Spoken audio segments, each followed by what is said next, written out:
Televisión Nacional de Chile.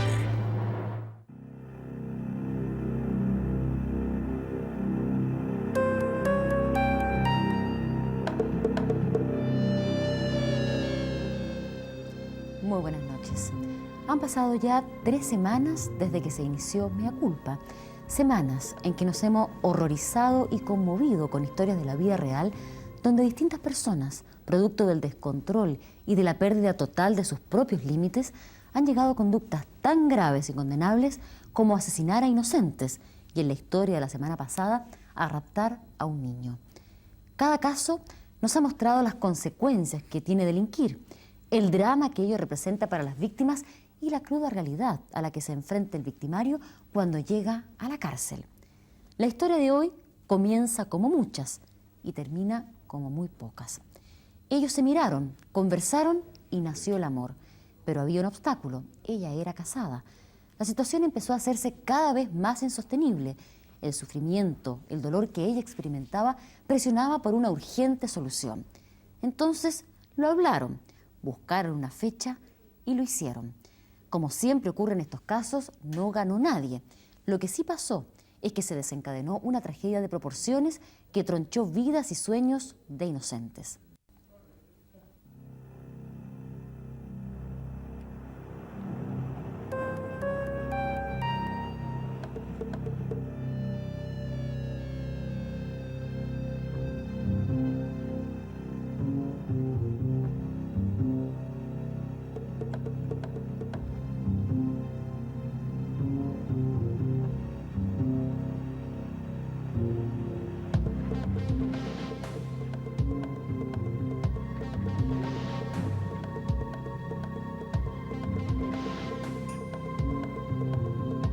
Estamos en la cárcel pública de Santiago. Paradojalmente, hoy, este lugar no existe como tal. Sin embargo, aún permanecen los recuerdos de muchos que pagaron con prisión su mea culpa.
Es la 1 de la madrugada, 22 de agosto de 1987.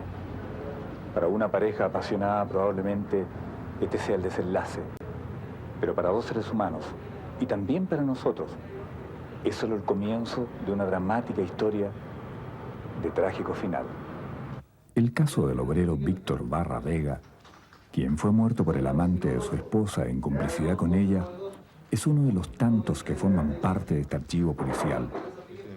Más allá de los escuetos y fríos datos que encontramos en la ficha de los comprometidos en este sangriento crimen, se esconde la historia de una ardiente pasión. Él es Víctor Barra, esposo y víctima, 27 años. Ella es Clara Cárcamo, esposa y cómplice, 23 años. Él es Jorge Larraín, amante y homicida, 24 años. En agosto de 1987, luego de comprobarse la efectiva participación de Clara Cárcamo en el hecho criminal, fue arrestada y traída a la cárcel de mujeres. Con su captura y posterior encarcelación, los dos pequeños hijos de su matrimonio quedaron en la orfandad. Jorge Larraín se declaró culpable y llegó a cumplir condena a la cárcel de San Miguel. Era casado y separado. De aquel matrimonio tuvo una hija. Él fue siempre un alumno brillante. Obtuvo en su niñez y en su adolescencia becas presidenciales. Al momento de cometer el crimen, era un aventajado estudiante de historia y geografía. ¿Cómo y por qué nació en ellos la necesidad de dar muerte a otra persona? Fuimos en busca de Clara y Jorge. El silencio guardado por tanto tiempo en la garganta y esa tremenda necesidad que posee el ser humano de compartir algún día los secretos amargos del alma fueron argumentos suficientes para hurgar esta historia de la mano de los propios protagonistas. Jorge Ricardo Larraín. Un momento, por favor.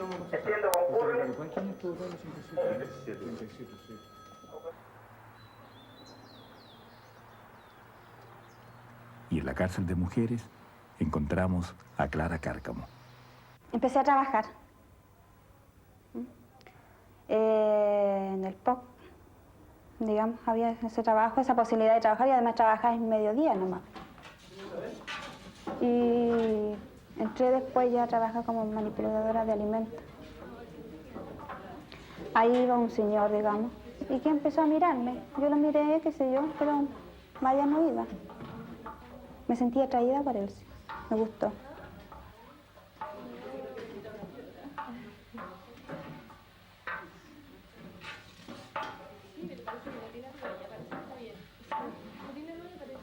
En el momento que la vi no me significó mucho, o sea, estaba lo suficientemente metido en el trabajo como para que no significara nada más.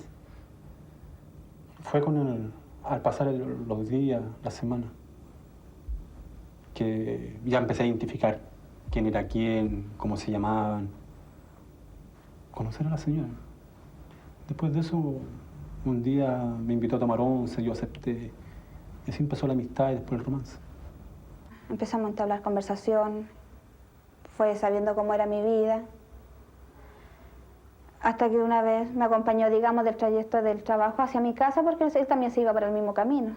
Y fuimos conversando, pasé a buscar a la niña al jardín, nos fuimos caminando, él vio a la niña, qué sé yo, todo. Y empezamos a hacernos esa amistad. ¿Y ella estaba casada? Yo no sabía eso. ¿Cómo lo supiste? Con el tiempo. Hola. Hola. Oye. Regálame un ratito. Clara es aún feliz en su matrimonio, a tal punto que, como un acuerdo con Víctor, deciden tener otro hijo. Pero como tantas veces sucede, las mujeres postergan su condición de esposa y privilegian la de madre. Así comenzó él a sentirse desplazado, y ahí empezó tal vez a apagar su soledad de la mano del alcohol. ¿Empezaron las discusiones? Sí, empezaron las discusiones. ¿Hasta qué punto llegaron? Muchas veces me levantó la mano. Y me imagino la relación empezó a cambiar. Empezaron a cambiar. En primer lugar, nunca me ha gustado un hombre con alcohol, con olor a trago. O sea, las relaciones se distanciaron. Claro. Y cuando él se acercaba, cuando estaba ebrio, en la mañana, cuando él llegaba a hacerme un cariño, qué sé yo, lo rechazaba porque no me gustaba el olor a trago. Se enojó él muchas veces. Muchas veces sí. Incluso Punto. me dijo que yo tenía otro hombre.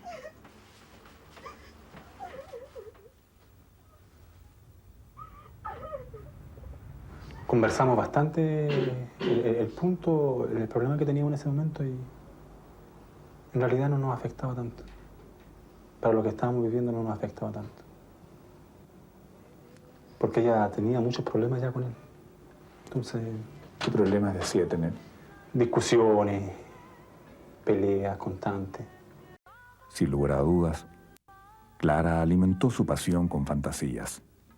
Entre las paredes de un hotel y en brazos de su amante, ella olvidaba a su esposo y a sus hijos. El mundo era solamente de los dos. Pero el encanto se desvanecía irreversiblemente cuando volvía a casa. Desde el primer momento ella quería quedar embarazada. ¿Por qué? Porque deseaba tener un hijo mío. ¿Y tú? Al principio no. Al principio no. Incluso tuvimos una pequeña... Soltó sus lágrimas porque... En primer lugar, en la primera vez, yo le dije no. Y después ya yo también lo acepté y también quise. Te digo que en ese momento no pensé nunca en mi marido cuando estaba acostada con él. Me sentía feliz. No lo pensé en mi marido. Se empezó a hacer más aguda el problema, ya quedó embarazada, empezaron los temores de que él se iba a dar cuenta en un momento que estaba embarazada. ¿Y qué ofrecías tú, digamos, para cortar el asunto? Que no fuéramos, ¿Y qué decía ella? los niños. ¿Qué decías tú? Como ella quisiera en el sentido de que si quería los dejaba con él, si quería los llevábamos. A la niña yo la quería. Aprendí a estimar a la niña. ¿Hicieron planes para irse en definitiva? Claro. Y yo, de verdad, eso es lo que quería, que no fuéramos. No estaban topando en nada. No debería haber topado en nada. Creo que hubiese sido la solución. En aquel momento esa era la solución, habernos ido. Llegó un día determinado. Tuvimos discusión con mi marido. Le dije que me iba, que ya no lo soportaba. Y justo voy a abrir la puerta para irme, cuando de repente siento que alguien me tira el pelo y me echa para atrás. Lo único que atiné era ponerme la mano en la cara, para que él no me golpeara en la cara. Él se fue al trabajo. La niña despertó, yo la llevé a la guardería. Nos encontramos. Me fui al trabajo, nos encontramos con Jorge. Jorge me miró, me dijo, salgamos, salgamos. Porque él me veía que yo estaba mal.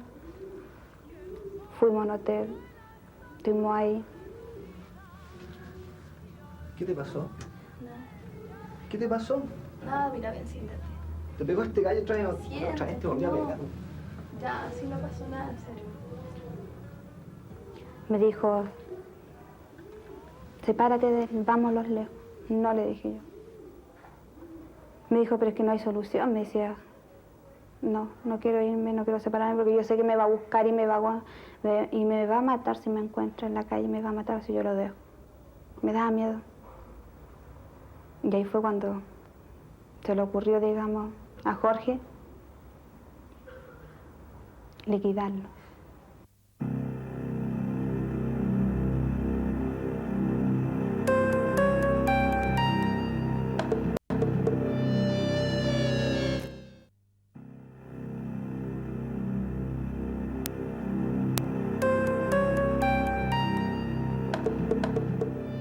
Y ahí fue cuando se le ocurrió, digamos, a Jorge liquidarlo. ¿Hay un día en que tú con ella se juntan, van a algún lugar, se toman un café? ¿Por qué no me cuentas el momento en que tú y ella toman decisiones concretas al respecto? Yo soy bien... Creo que fue la parte más estúpida de todo. sin querer ser vulgar, creo que fue lo más estúpido. Porque fue una broma. Fue una broma macabra que se convirtió en realidad. Me acuerdo yo que él le dio un golpe a ella. No lo vi, obviamente, pero ella me contó. Le dio un golpe y yo dije, ¿sabes qué? Yo lo voy a matar. Y ella me dijo, no, yo lo voy a matar. Y nos largamos a reír. Fue la primera vez que salió esa palabra, muerte. Pero fue una broma. Yo sé que fue una broma y ella también sabe que fue una broma. Después me dijo, ya que no quieres la separación y yo no quiero que te alejes, es mejor matarlo. Lo quedé mirando, le dije que no. Luego estuvimos bebiendo, insistió. Le dije que estaba bien. En ese instante también nace el delito porque va tomando un carácter ya más serio. Aunque estoy seguro que ella guardaba dentro de ella alguna noción de que no fuese a pasar en realidad, porque yo también lo sentía. Lo estábamos planeando y al mismo tiempo estábamos diciendo ojalá que no llegue ese momento. Te insisto, No, si en el momento lo hicimos. ¿cómo nace? Tú matas, yo mato. ¿Qué pasa? Dímelo. No, nos pusimos de acuerdo que iba a ser algo entre los dos. ¿Qué? Lo íbamos a matar, no lo quería decir. Lo íbamos a matar, pero lo íbamos a matar de mutuo acuerdo y entre los dos. Yo no iba a ser ni iba a ser ella sola. Íbamos a hacer los dos. Los dos íbamos a participar porque era algo que en el momento nos correspondía a los dos. No era que yo fuese el asesino o ella. Éramos tres. Era un niño, era ella y era yo. Clarita, en ese momento, recostados en la cama de un hotel, ustedes deciden matar a otra persona. Sí. Digamos que en ese momento, sí, porque hay etapas que pasas tú de frustración, de rabia, de odio. Te ciegas. Te ciegas de tal manera que no ves la claridad, digamos, de las cosas. El cual él me dijo que estaba bien y que tal hora él me iba a estar esperando en la esquina, digamos, de una parte, para pasarme unas pastillas. Que se la diera a mi marido que él se iba a quedar dormido. Un somnífero. Entonces yo iba a llegar, lo iba a sacar de la casa. Y íbamos a cometer el delito en otro sector. ¿De qué forma?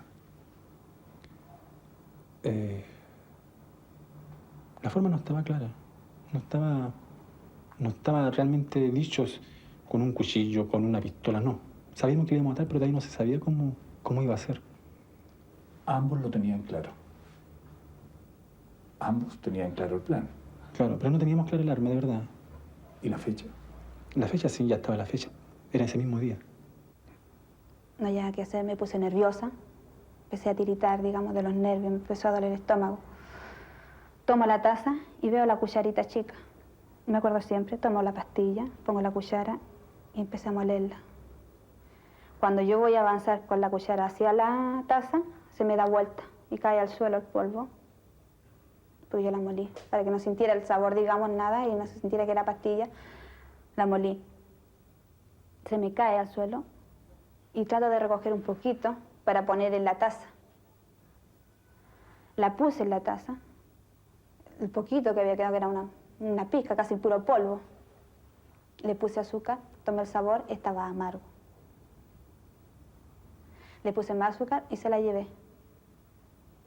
Le dije, tómatela, le dije yo rápido, porque el agua ya está media helada.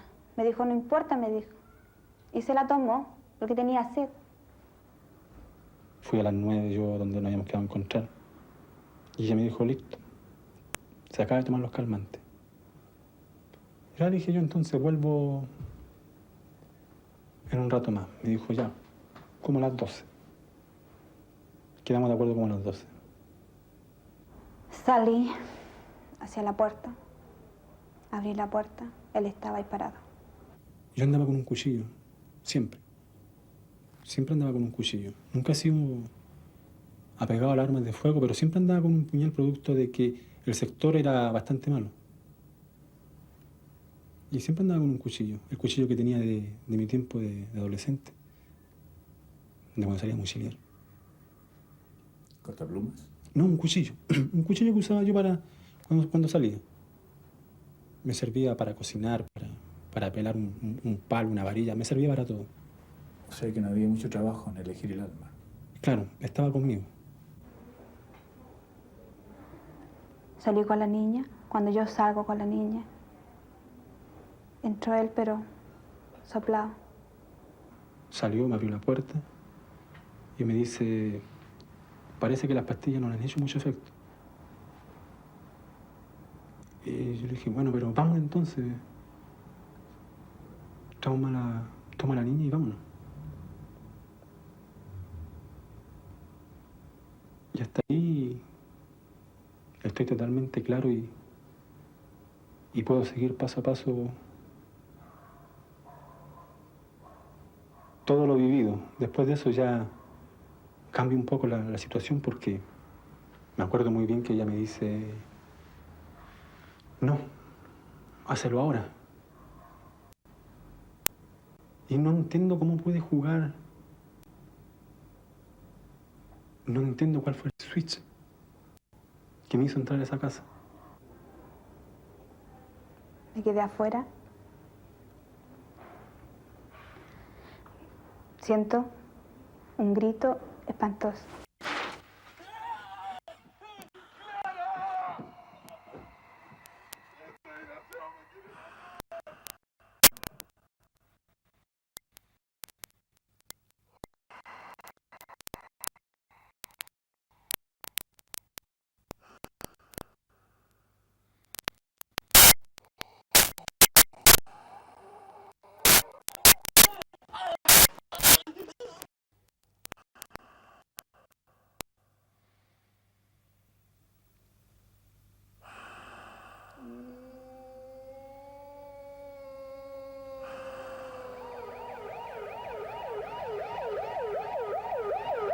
Esa noche de agosto de 1987, el plan llegaba a su fin. Jorge Larraín había enterrado repetidas veces su cuchillo en el cuerpo de Víctor Barra y luego huía del lugar. Pero por extraña paradoja, Clara Cárcamo no acompañó a su amante.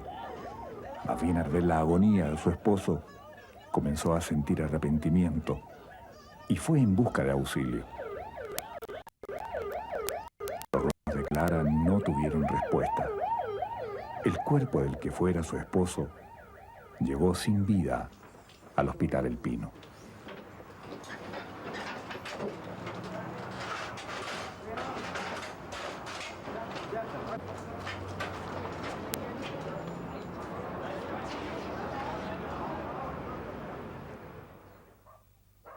Entretanto, Jorge Larraín huyó sin destino. También el sentimiento de culpa lo invadió. Y desconociendo incluso la certeza del fatal desenlace, decide entregarse a la policía. La insólita figura aún la recuerda el entonces inspector de investigaciones, Juan Jiménez Ortiz.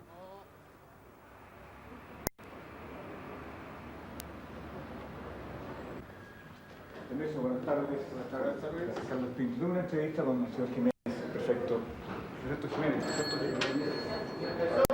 Subterráneo del municipio. ¿Acompañe, por favor? Ellos no pensaban en entregarse a la policía. Ellos iban a señalar que los autores del delito eran otras personas y iban a continuar una vida juntos. Entonces no cabía dentro de su esquema ya planificado entregarse a la policía. Absolutamente atípico, claro. ¿Qué se hizo con él inmediatamente? Bueno, como te digo, comenzamos a realizar diligencias y fuimos poco a poco estableciendo que su relato era verdadero.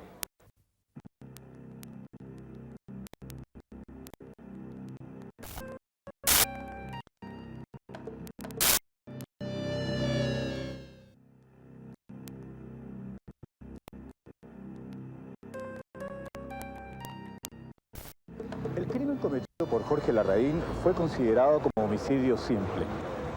Y el hecho de que él se haya entregado a la policía y posteriormente declarado culpable fueron importantes atenuantes que el juez consideró para solo otorgarle una condena de 5 años.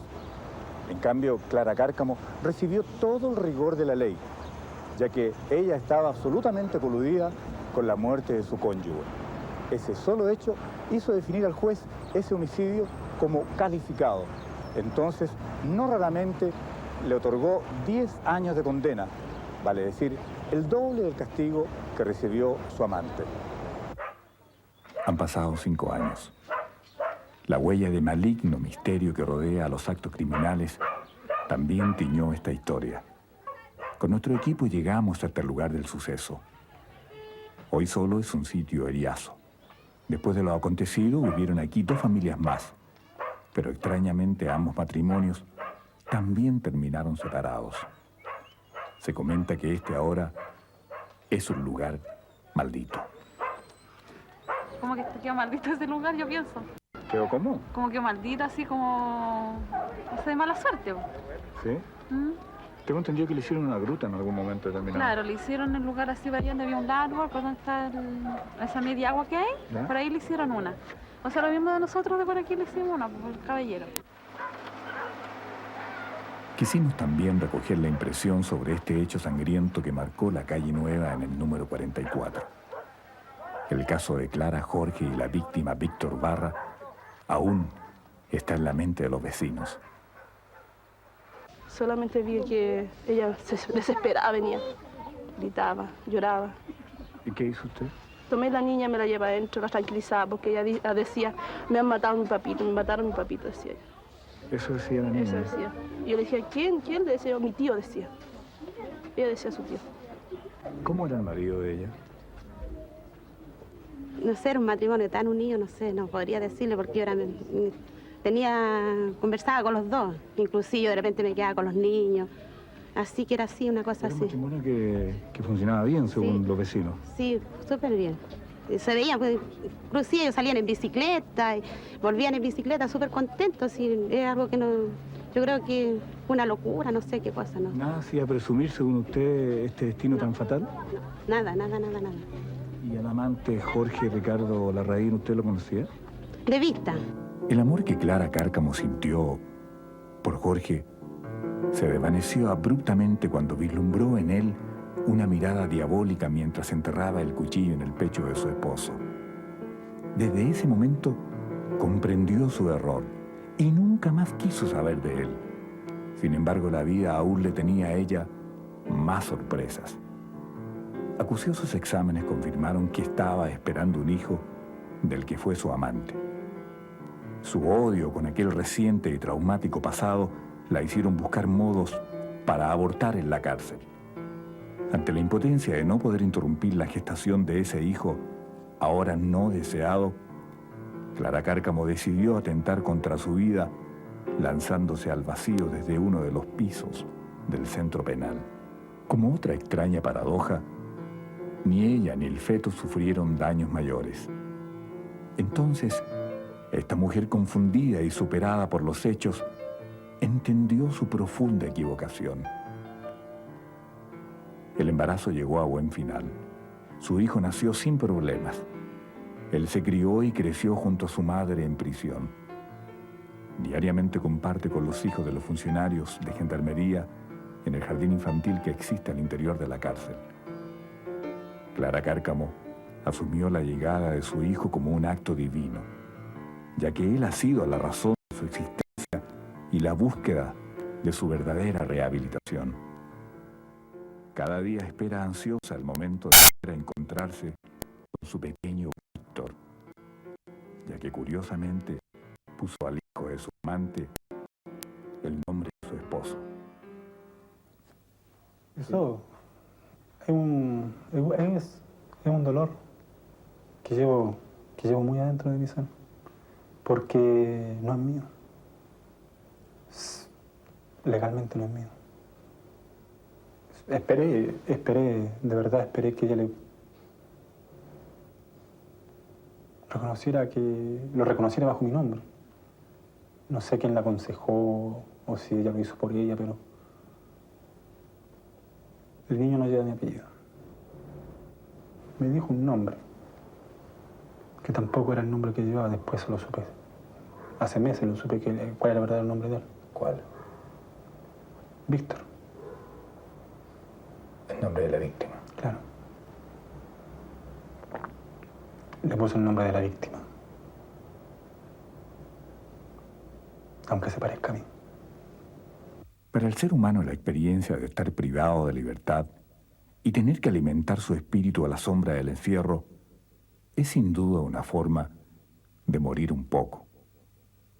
Pero a través de ese ineludible encuentro también existe la mágica posibilidad de volver a nacer. Sentía odio, rabia, desesperación. Quería encontrarlo, terminar con él, decirle por qué tuvo que haber hecho así las cosas. Después me daba rabia conmigo misma, porque decía yo, si yo no le hubiese hablado, no le hubiese dado oportunidad, él jamás se hubiese acercado a mí. Pero él lo hacía por amor. No sé si te puedo decir que el amor puede ser por amor. ¿Lo hizo porque te quería o no? Puede ser. A veces me pregunto si fue realmente por amor o porque sentía rabia. Sentía rabia de que yo estuviera acostada con otro hombre. Pero eso es una forma de amar también. Yo creo que sentí una gran pasión.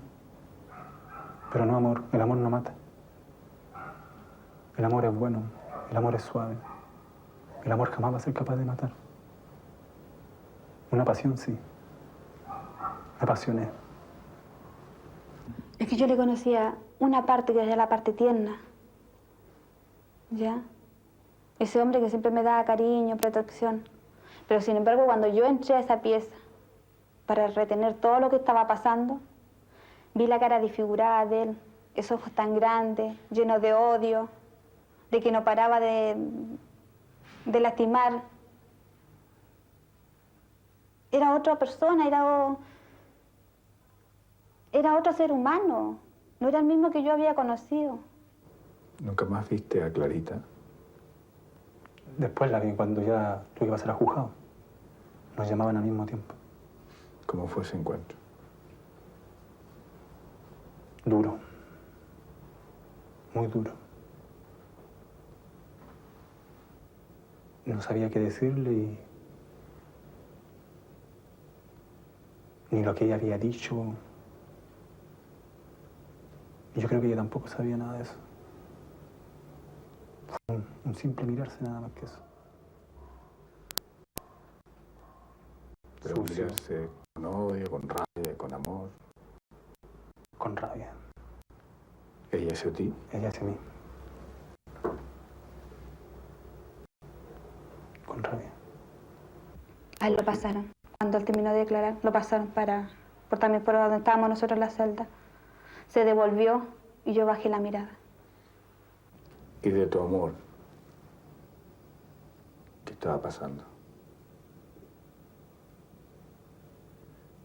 Un grito muy grande. Dentro. Un grito. Que ya no podía salir. No había el momento ni el lugar para hacerlo. ¿Qué tipo de grito? De angustia, de miedo, de pánico, de vergüenza, de frustración, de miedo, de pena, todo un poco. En definitiva, después de haber hecho un plan para irse juntos, el plan se cumple y tú ya no quieres estar con él. No.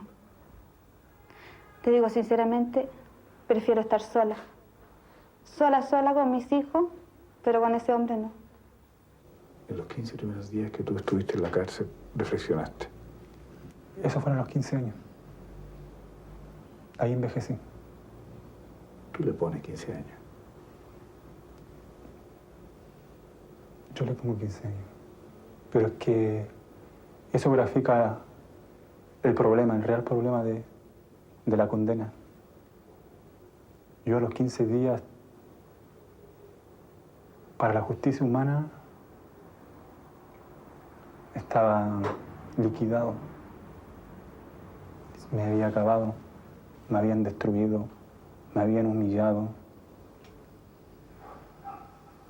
Había aprendido a conocer el dolor, el sentirse un animal, comer como animal, moverse como animal.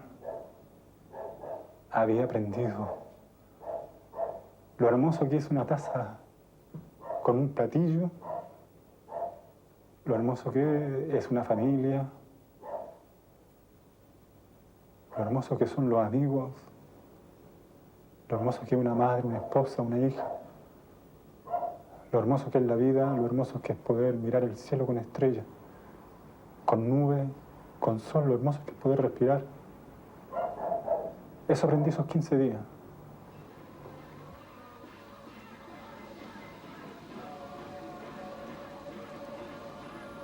¿Eso paga la deuda? No. No paga la deuda. Ni 20, ni 30, ni 50 años pagan la deuda. Ni 15 días tampoco. ¿Qué paga la deuda? Lo más difícil de todo. Lo más difícil de todo es perdonarse a sí mismo. Te puede perdonar el vecino, te puede perdonar la persona que te quiere. Te perdona, por sobre todo, el primero que te perdona es Dios y tu madre. Siempre. Pero lo que más cuesta, lo que realmente es difícil, perdonarse a uno mismo. Yo todavía no he podido perdonarme. Ese es mi dolor más grande. ¿Qué tiene que pasar en ti para que te perdones entonces? Una vida.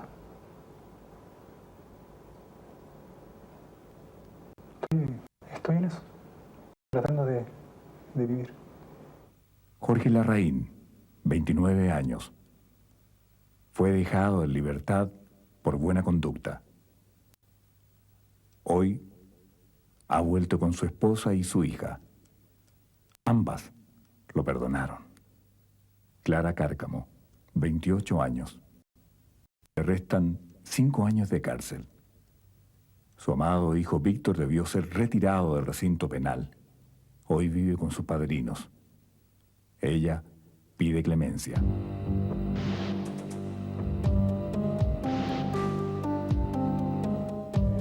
Una historia realmente dramática. Fíjese lo que pasó.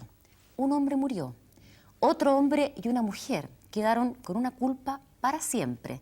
Y además, ¿qué pasó con aquel amor? Tanta pasión. ¿Y en qué terminó? En la nada. Como usted ve, muchos temas para reflexionar. Y aquí están nuestros especialistas, a quien doy nuevamente la bienvenida. Están Andrés Domínguez, criminólogo, Jorge Agostini, doctor en psicología, y el director general de Mea Culpa, Carlos Pinto. Bienvenidos a todos a este espacio de conversación. Carlos, sabemos que Jorge Larraín ya está libre. ¿Qué ha pasado con su vida en libertad? Efectivamente, él está hoy en libertad y su vida ha sido bastante singular, porque a los pocos días de estar gozando de esta nueva vida, encontró trabajo. Y diría más bien, los gerentes de esta empresa donde él está trabajando, Vestal se llama, y lo digo porque creo que hay que subrayar esta situación, sabiendo de su trágico pasado, accedieron a ofrecerle trabajo a Cecilia. Andrés, una de las cosas que llama la atención en este caso, al mirarlo por primera vez y no conociendo de materias legales, son las penas que se aplicaron. Porque fíjese, hay 5 años para el hombre que finalmente asesinó y hay 10 años para la mujer, que fue cómplice, pero no asesinó. En el caso de ella es la esposa. Ella está agrediendo vitalmente a través de su colusión para el homicidio a la familia. La familia es la base, la célula básica de la sociedad. Hay que ver lo que ha pasado con su hijo y la situación, por lo tanto, es tremendamente grave. Hay un rompimiento de un bien social como la familia, indispensable para la comunidad. En segundo lugar, ella intenta la historia que habían preparado. Intenta decir de que efectivamente hubo un asalto, que es víctima de un tercero extraño. En cambio, en el caso de él, que es lo que en la sentencia se establece, él va a la policía incluso antes de saber si efectivamente consumó el homicidio o no. Y se entrega, confiesa y colabora, digamos, en el esclarecimiento del homicidio. De ahí viene esta diferencia. Yo puedo tener una opinión distinta a lo que tiene el derecho chileno, y cualquier telespectador puede tenerlo, porque como digo, las penas se aplican de acuerdo a políticas de justicia y no de acuerdo a una relación mecánica de ecuación matemática entre tal daño, tal pena. Bueno, pero es bien interesante su explicación porque uno queda con la duda. Vamos al mea culpa, Jorge. En el caso de este hombre, Jorge Larraín, uno lo ve como un hombre preparado intelectualmente, que tiene educación, y cuesta realmente imaginárselo siendo capaz de un crimen tan horroroso como el que él cometió. Desde su perspectiva, ¿qué fue lo que le pasó a este hombre para caer en este descontrol? Son múltiples las variables que entran en juego, o sea, no es tan simple esto. Por una parte está el conflicto que tiene la pareja, que es muy serio, muy grave, muy contundente en ese momento, que él se hace cargo en el siguiente rol. O sea, él aparece como un hombre muy, muy protector, sobreprotector de ella en particular y como un salvador. Entonces, en determinado momento, él se siente ya como que tiene que salvarla de este hombre que la está castigando, que es su marido, que inclusive toma trago y por lo tanto llega a excesos físicos. Y frente a eso, en un momento determinado, ella lo instiga y lo convence de que es bueno para eliminar el problema, eliminar al hombre. Entonces, dada su característica de personalidad, él es un hombre muy intelectual, muy racionalizador, pero con problemas emocionales, a mi juicio, bastante más profundos. O sea, no hay una madurez emocional seria y que, por ende, en determinado momento, él se ve, producto de su propia conducta, de ser sobreprotector, de cumplir lo que ella le exige. Pero en determinado momento él dice, inclusive, oye, bueno, ya que él, en el fondo, no se quedó dormido, más vale que no hagamos nada. Que nos vayamos. Nos vayamos. O sea, él está dando una solución alternativa mucho más adecuada a la situación, entre comillas, pero sin embargo dice, no, ahora o nunca. Entonces él se ve amarrado por su propio error, obligado a hacer lo que en determinado momento propuso. Ahora, Jorge, a mí me llama la atención porque, insisto, él es un hombre con preparación intelectual, él es profesor. Entonces, se ve que aquí no le sirvió de nada esa preparación intelectual para poder frenar sus propios impulsos. Exacto. Claro, porque todos los mecanismos que él usa, como ser esta cosa como muy intelectualizadora, racionalizadora, de un determinado momento fracasan. En determinado momento, frente al hecho emocional, frente a la cosa sentimental, en ese minuto fracasó. O sea, ahí es donde estamos viendo que él no tuvo un desarrollo sano emocional. Intelectualmente se desarrolló muy bien, pero emocional y afectivamente no. Hay un detalle, Cecilia, en relación a lo que está planteando Jorge, que yo creo que a lo mejor también define este perfil de cierta fantasía que él ha ido generando paso a paso. Recordemos que él, siendo niños, recibió un premio beca presidente de la República, Salvador Allende. Más tarde, cuando ya era un adolescente, recibió de mano del presidente de la época, Augusto Pinochet, también una beca presidencial. Toda esta condición de intelectual prominente, ¿verdad?, lo hace pensar a él en cosas, yo diría, un tanto fantasiosas. Yo recuerdo que en una parte de su entrevista, que no estaba en el reportaje, yo le pregunto qué deseaba hacer cuando era joven, con todos estos argumentos intelectuales. Y él me dice, a mí me hubiese gustado ser presidente de la República. Andrés, vamos entonces a lo que pasó con ella. El mea culpa de Clara es completamente distinto. Ella en la apariencia se ve más fría, pero ella también le sucede que después de haber planificado este crimen con su amante, ella no quiere saber nunca más de él, una vez que eso se consuma. ¿Cómo lo ve usted? El origen de este crimen está en el intento de fuga que ella hace a través de la infidelidad, de un problema real que tiene y que no es capaz de enfrentar y que no acude tampoco a las instancias que tiene la sociedad para hacerse ayudar y enfrentar este conflicto familiar que tiene. No va a CENFA, no va al Instituto Carlos Casanueva, no va a las instituciones que hoy día, gracias a los últimos desarrollos, tiene el Servicio Nacional de la Mujer, en fin, donde deben ir las personas que tienen este tipo de problemas conyugales y donde pueden resolverlo humanamente y para crecimiento de ella y no de esta forma de la fuga de la infidelidad. La infidelidad para ella es querer borrar el problema inventando un mundo de fantasía, como bien decía Giorgio recién, digamos, en el cual va a haber toda una gran felicidad al margen del gran drama que se está viviendo. Y después entonces brota esta idea de eliminar el problema eliminando al marido. Entonces ella, en esta acción, va, digamos, motivada por un problema y no realmente por el amor a este amante de ocasión, sino que por un problema familiar. Y de ahí que cuando se produce el homicidio, ella intente huir del homicidio, negándolo y queriendo, digamos, incluso rechazando al amante en forma tan absoluta que termina poniéndole a su hijo, que es de ese amante originalmente, ponerle el nombre del marido que ha sido asesinado. ¿Cuándo se pudo haber prevenido que ocurriera el crimen? Yo creo que muchísimo antes. O sea, si ella en un momento, en algún momento, hubiera conversado con una amiga, con un amigo, con alguien que le hubiera ayudado a aclararse lo que estaba sintiendo y lo que estaba pasando. O tal como señala, ¿cierto?, Andrés, hubiera consultado a algún especialista, inclusive hoy día está la Escuela de Psicología de la Universidad Católica, también que es bueno agregarla, que atiende también estos casos en forma gratuita. O bien hubiera consultado, inclusive que si cuando el marido le pega, hubiera avisado inclusive a carabineros, como para decir, mire, yo estoy enfrentado a una violencia, que hoy en día la llamamos, ¿cierto?, intrafamiliar, y por lo tanto de afuera hubiera llegado un elemento externo, para decir, mire, señor, usted no puede hacer abuso de su fuerza, habría sido bastante suficiente como para que esto no se hubiera actuado en este extremo. De hecho, por favor, digamos, no toda infidelidad, ¿no es cierto?, llega al crimen. Sí, yo creo, Cecilia, a ese respecto que es importante que el telespectador comprenda bien que siempre en un delito hay una acción voluntaria culpable de quien lo comete. No existen estos factores que determinan la comisión del delito. No existe así. Hay factores que condicionan, que pueden facilitar, que pueden inhibir la comisión del delito, pero siempre se es responsable como sujeto del delito que se comete. Y eso es importante porque si no da la impresión de que nuestras explicaciones estuvieran justificando a las personas en la comisión del delito. Nosotros no justificamos, sino que queremos mostrar de que hay una prehistoria del delito que hay que tomar en cuenta, pero que no suprime el acto voluntario de cometer el delito. No, más bien lo que queremos, y eso hay que enfatizarlo de manera muy fuerte, es prevenir. Porque efectivamente no por todos los problemas de pareja se llega al crimen. Así es. E insisto, muy pocas veces, afortunadamente, se llega a eso.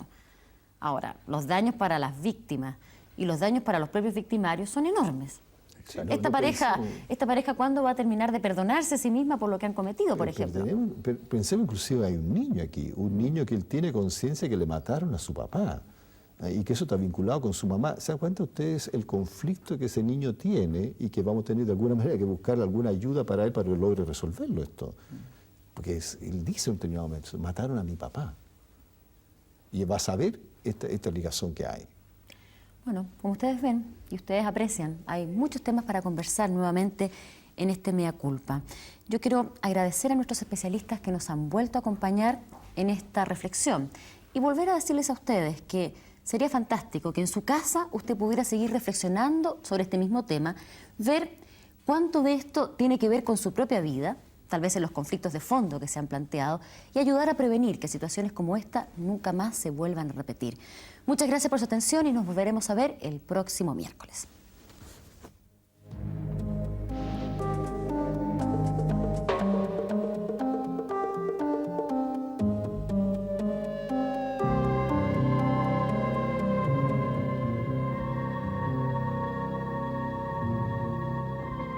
Luego, en Televisión Nacional, Sin Protocolo.